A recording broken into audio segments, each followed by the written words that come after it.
The mayor's daughter, Madge, opens the door. She's in my year at school. Being the mayor's daughter, you'd expect her to be a snob, but she's all right. She just keeps to herself, like me. Since neither of us really has a group of friends, we seem to end up together a lot at school, eating lunch, sitting next to each other at assemblies, partnering for sports activities. We rarely talk, which suits us both just fine. Today, her drab school outfit has been replaced by an expensive white dress, and her blonde hair is done up with a pink ribbon. Reaping clothes. Pretty dress, says Gale. Madge shoots him a look, trying to see if it's a genuine compliment or if he's just being ironic. It is a pretty dress, but she would never be wearing it ordinarily. She presses her lips together, then smiles. Well, if I end up going to the Capitol, I want to look nice, don't I? Now it's Gale's turn to be confused. Does she mean it, or is she messing with him? I'm guessing the second. You won't be going to the Capitol, says Gale coolly. His eyes land on a small circular pin that adorns her dress. Real gold, beautifully crafted. It could keep a family in bread for months. What can you have? 5 entries? I had 6 when I was just 12 years old. That's not her fault, I say.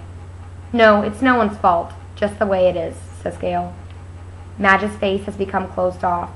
She puts the money for the berries in my hand. Good luck, Katniss. You too, I say, and the door closes. We walk toward the seam in silence. I don't like that Gale took a dig at Madge, but he's right, of course. The reaping system is unfair, with the poor getting the worst of it. You become eligible for the reaping the day you turn 12. That year, your name is entered once. At 13, twice. And so on until you reach the age of 18, the final year of eligibility, when your name goes into the pool 7 times. That's true for every citizen in all 12 districts in the entire country of Panem. But here's the catch. Say you are poor and starving as we were. You can opt to add your name more times in exchange for tesserae. Each tessera is worth a meager year's supply of grain and oil for one person. You may do this for each member of your family as well. So, at the age of 12, I had my name entered 4 times. Once because I had to, and 3 times for tesserae for grain and oil for myself, Prim, and my mother.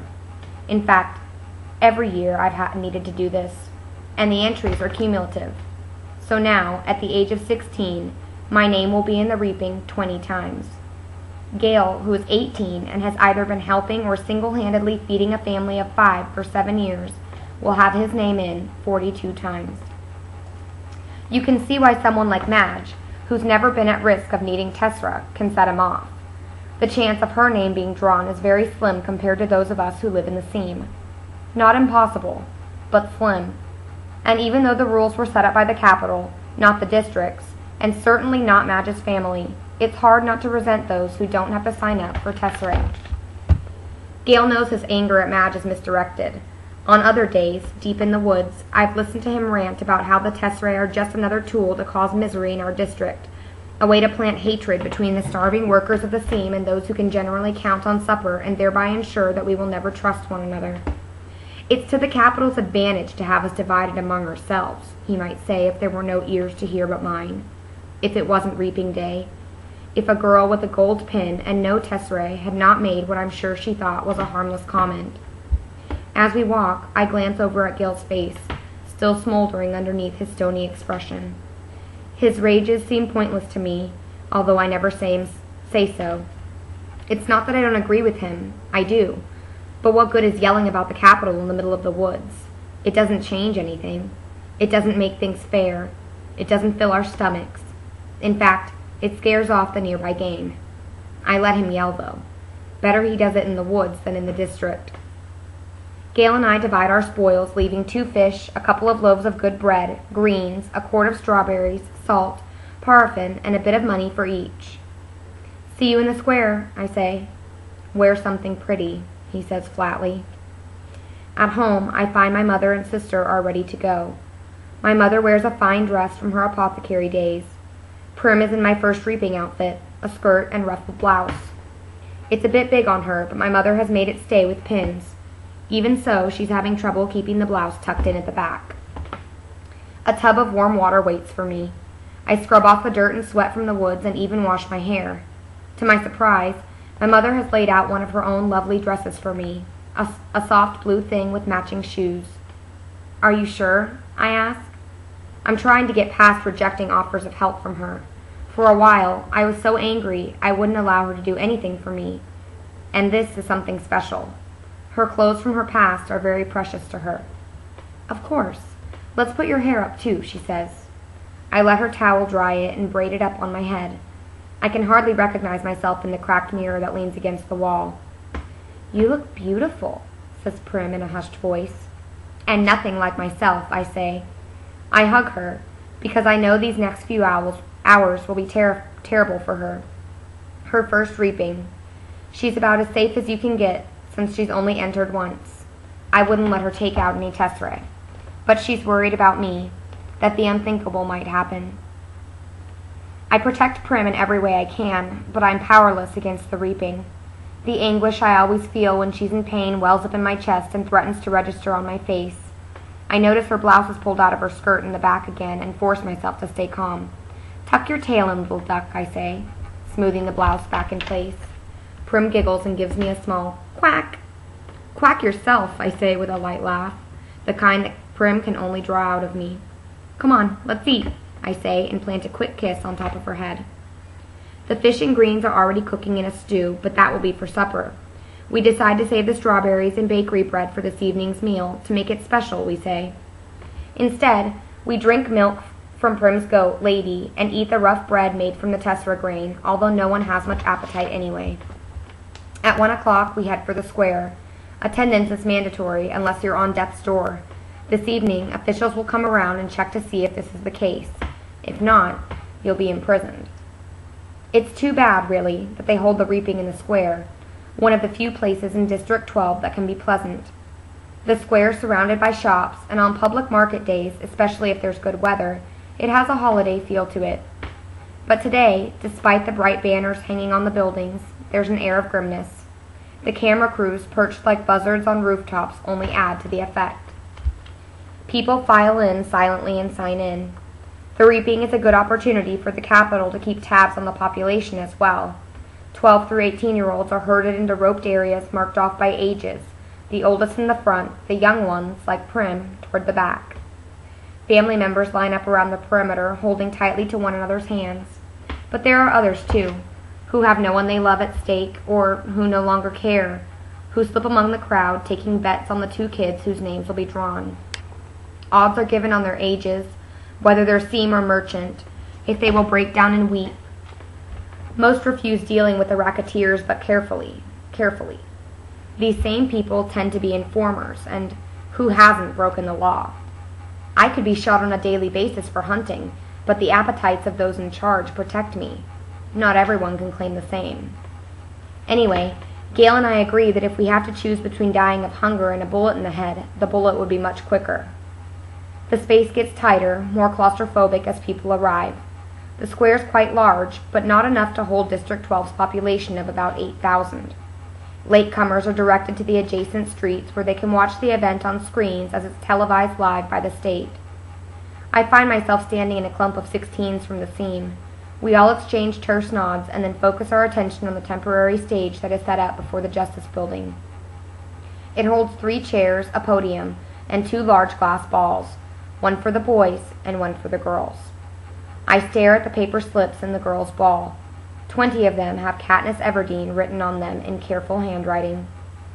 2 of the 3 chairs fill with Madge's father, Mayor Undersea, who is a tall, balding man, and Effie Trinket, District 12's escort, fresh from the Capitol with her scary white grin, pinkish hair, and spring green suit. They murmur to each other and then look with concern at the empty seat. Just as the town clock strikes 2, the mayor steps up to the podium and begins to read. It's the same story every year. He tells the history of Panem, the country that rose up out of the ashes of a place that was once called North America. He lists the disasters, the droughts, the storms, the fires, the enroaching seas that swallowed up so much of the land, the brutal war for what little sustenance remained. The result was Panem, a shining capital ringed by 13 districts, which brought peace and prosperity to its citizens. Then came the dark days, the uprising of the districts against the capital. 12 were defeated, the 13th obliterated. The Treaty of Treason gave us the new laws to guarantee peace, and, as our yearly reminder that the dark days must never be repeated, it gave us the Hunger Games. The rules of the Hunger Games are simple. In punishment for the uprising, each of the 12 districts must provide one girl and one boy, called tributes, to participate. The 24 tributes will be imprisoned in a vast outdoor arena that could hold anything from a burning desert to a frozen wasteland. Over a period of several weeks, the competitors must fight to the death. The last tribute standing wins. Taking the kids from our districts, forcing them to kill one another while we watch. This is the Capitol's way of reminding us how totally we are at their mercy. How little chance we could stand of surviving another rebellion. Whatever words they use, the real message is clear. Look how we take your children and sacrifice them, and there's nothing you can do. If you lift a finger, we will destroy every last one of you, just like we did in District 13. To make it humiliating as well as torturous, the Capitol requires us to treat the Hunger Games as a festivity, a sporting event pitting every district against the others. The last tribute alive receives a life of ease back at home, and their district will be showered with prizes, largely consisting of food. All year, the Capitol will show the winning district gifts of grain and oil and even delicacies like sugar, while the rest of us battle starvation. It's both a time for repentance and a time for thanks, intones the mayor. Then he reads the list of past District 12 victors. In 74 years, we've had exactly 2. Only one is still alive. Hamish Abernathy, a paunchy, middle-aged man who at this moment appears hollering something unintelligible, staggers onto the stage and falls into the third chair. He's drunk. Very. The crowd responds with its token applause, but he's confused and tries to give Effie Trinket a big hug, which she barely manages to fend off. The mayor looks distressed. Since all of this is being televised, right now District 12 is the laughingstock of Panem, and he knows it. He quickly tries to pull the attention back to the reaping by introducing Effie Trinket. Bright and bubbly as ever, Effie Trinket trots to the podium and gives her signature, "Happy Hunger Games, and may the odds be ever in your favor." Her pink hair must be a wig, because her curls have shifted slightly off-center since her encounter with Hamish. She goes on a bit about what an honor it is to be here, although everyone knows she's just aching to get bumped up to a better district, where they have proper victors, not drunks who molest you in front of the entire nation. Through the crowd, I spot Gale looking back at me with a ghost of a smile. As reapings go, this one at least has a slight entertainment factor. But suddenly I'm thinking of Gale and his 42 names in that big glass ball, and how the odds are not in his favor, not compared to a lot of the boys. And maybe he's thinking the same thing about me, because his face darkens and he turns away. But there are still thousands of slips I wish I could whisper to him. It's time for the drawing. Effie Trinket says, as she always does, "Ladies first," and crosses to the glass ball with the girls' names. She reaches in, digs her hand deep into the ball, and pulls out a slip of paper. The crowd draws in a collective breath, and then you can hear a pin drop, and I'm feeling nauseous and so desperately hoping that it's not me, that it's not me, that it's not me. Effie Trinket crosses back to the podium, smooths the slip of paper, and reads out the name in a clear voice. And it's not me. It's Primrose Everdeen.